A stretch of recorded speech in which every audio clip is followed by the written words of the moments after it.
yang tidak mampu, hampir-hampir tidak mampu timbangan kebaikan itu menampung dari besarnya amal itu. Yaitu yang pertama, pahala puasa itu tidak mampu dibebankan kepada mizan timbangan karena saking beratnya pahala puasa apabila diterima oleh Allah. Yang kedua, sabar. Sabar itu pahalanya sangatlah besar, makanya sampai mizan timbangan itu tidak mampu menanggungnya.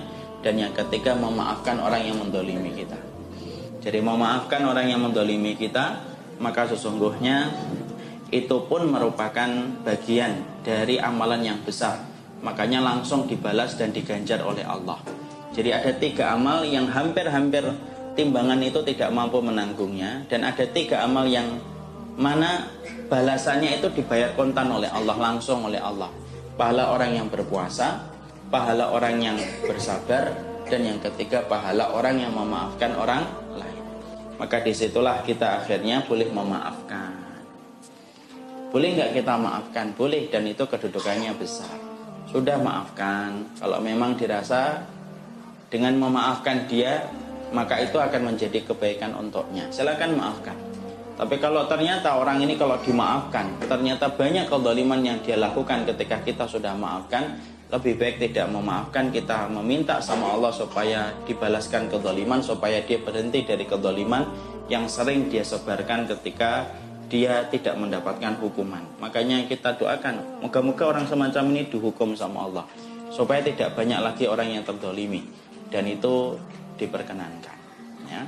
Makanya kita mendapati kisahnya Sa'id bin Jubair.